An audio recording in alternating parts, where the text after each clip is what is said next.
Hello friends, आज हम बात कर रहे हैं 11th साइंस चैप्टर नंबर 5 के बारे में। आज हम पढ़ाने वाले हैं first theory is Newton's first law. That means Newton का रूल्स नंबर फर्स्ट हम पढ़ाने वाले हैं। आप लोगों ने 9th स्टैंडर्ड में ऐसा पढ़ा था कि Newton's first law define definition of force, लेकिन कहीं पर भी डेफिनेशन फोर्स नहीं आती उसकी डेफिनेशन, लेकिन हमने इंट्रोडक्शन में ही आपको फोर्स की डेफिनेशन आपको पढ़ा दी है। अब न्यूटन्स फर्स्ट लॉ है क्या, जो ये वाली थियरी ही है, पूरी थियरी है। आपको नोट्स में से ही होमवर्क करना है, लेकिन मैं आपको सेंटेंस फॉर्म में पढ़ाता हूँ कि क्या है Newton's first law.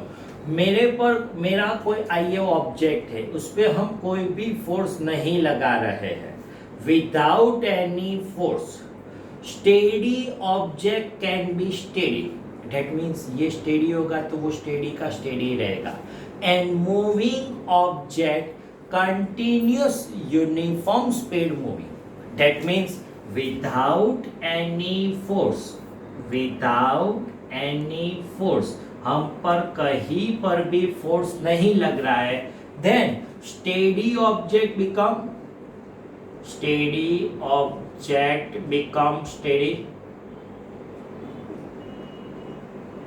and moving object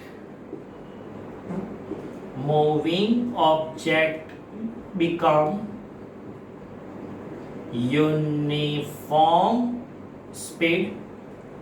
uniform speed से वो मूव कर रहा है, यूनिफॉर्म वेलोसिटी से वो मूव कर सकता है। इसको हम Newton's first law of motion बोलते हैं। दैट मीन्स कोई भी ऑब्जेक्ट को अभी फोर्स नहीं लगा रहे तो वो स्टेडी का स्टेडी रहेगा और मूविंग होगा वो कंटिन्यूस मूव होगा। ये लॉ ऑफ इनर्शिया मूवमेंट जैसा ही है। Galileo law of inertia define किया, वहां से ही उसने यहाँ पे डेफिनेशन किया कि अगर मैं कहीं पर भी फोर्स नहीं लगाता हूँ तो वो कंटिन्यूस स्पीड से मूव कर सकता है। अब यहाँ से आपको क्या मालूम है कि अगर फोर्स लगता है तब क्या होगा, तो कि with force steady object become moving. That means हम फोर्स कैसे बोल सकते हैं, नीचे ट्रक होता है, अपने इंस्टीट्यूट के बाहर नीचे ट्रक खड़ा होता है और बाहर से एक इंसान उसको धक्का लगाए, ट्रक आगे जाएगा? नहीं जाएगा।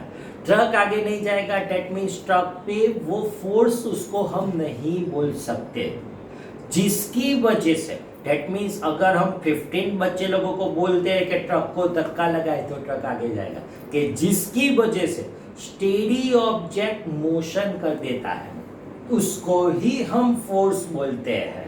अगर ट्रक पोताने खुद की यूनिफॉर्म स्पीड से जाते हैं और आप एक्टिवा लेके ट्रक को उड़ा देते हैं तो ट्रक की स्पीड में कुछ चेंज होने वाला नहीं है। आपका जो होने वाला है उसके बारे में बात नहीं कर रहा है। ट्रक बिकम यूनिफॉर्म स्पीड से मूव करता रहेगा, दैट मीन्स उसको हम फोर्स नहीं बोल सकते।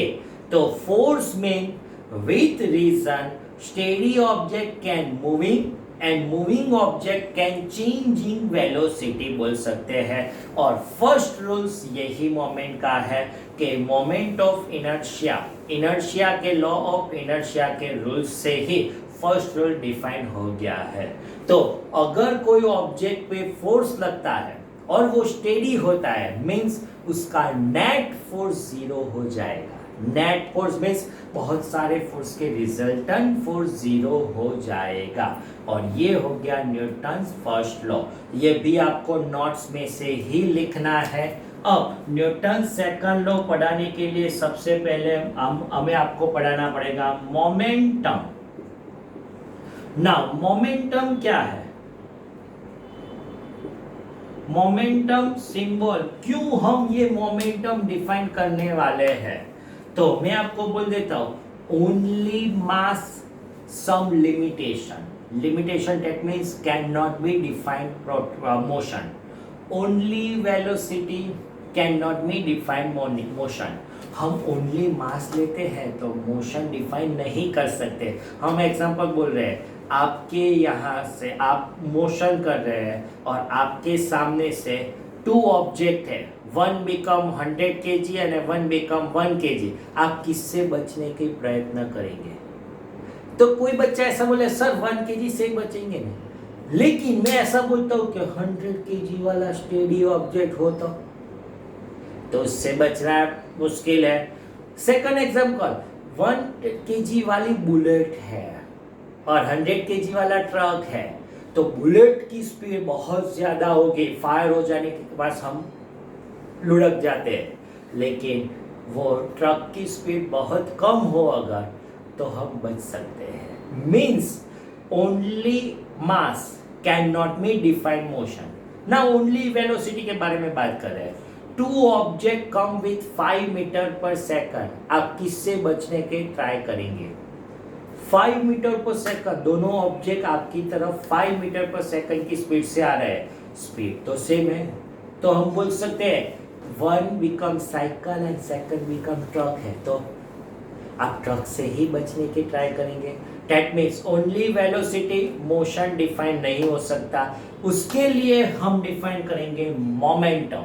तो मैं कहीं पर भी बोलूं आपको, आप किससे बचने का ट्राई करेंगे, तो आप क्या बोलेंगे? जिसका मोमेंटम कम है उससे हम कोलिशन कर सकते हैं, और जिसका मोमेंटम ज्यादा है उससे हम बचने का ट्राई कर सकते हैं। That means define momentum.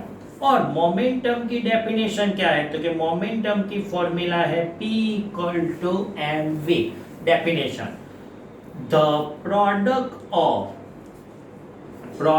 Of mass and velocity, it's called momentum. That means the product of mass and velocity, ये दोनों को मल्टीप्लाई करते हैं, उसको हम क्या बोलते हैं? Momentum. Momentum become vector property. Mass scalar property है लेकिन वेलोसिटी वेक्टर प्रॉपर्टी है, तो वेलोसिटी के ऊपर आपको वेक्टर डिफाइन करना पड़ेगा। तो उसका यूनिट क्या आएगा? मोमेंटम का unit mass KG, velocity metre per second. Dimension formula के बारे में बात करेंगे, देन 111 लास्ट माइनस। और डायरेक्शन के बारे में बात करेंगे, देन वेलोसिटी का direction, that means due to velocity direction. और वेलोसिटी का डायरेक्शन आप लोगों को मालूम है, टेंजेंशियल डायरेक्शन में वेलोसिटी प्रोड्यूस होती है, तो ये मोमेंटम टेंजेंशियल डायरेक्शन में प्रोड्यूस होगा। और हमने मोमेंटम क्यों डिफाइन किया कि only mass motion can be not define, only velocity motion can be not define, then we can define momentum define करना पड़ेगा। और इसका हम चेंजिंग मोमेंटम करेंगे तभी प्रोड्यूस होगा फोर्स। हमने बोला changing velocity produce force, where motion same changing momentum करेंगे तब हम फोर्स प्रोड्यूस कर सकेंगे। और ये जो फोर्स प्रोड्यूस करने वाले हैं वही अपना न्यूटन सेकंड रूल्स है। तो न्यूटन सेकंड रूल्स हम नेक्स्ट वीडियो लेक्चर में आपको सॉल्व करेंगे। मोमेंटम रूल्स आपको इसी फॉर्म में लिखना है, उसके लिए आप नोट्स में से नहीं लिख सकते क्योंकि कोई सेंटेंस है नहीं। हाँ, वो एग्जाम्पल है, वो एग्जाम्पल तो एग्जाम में ऐसी थियरी तो आने वाली नहीं है। न्यूटन्स फर्स्ट लॉ आता है तो अब आपको पूरी थियरी सेंटेंस में लिखनी पड़ेगी। तो आज के वीडियो लेक्चर में हम यहाँ तक रखते हैं। Thank you very much.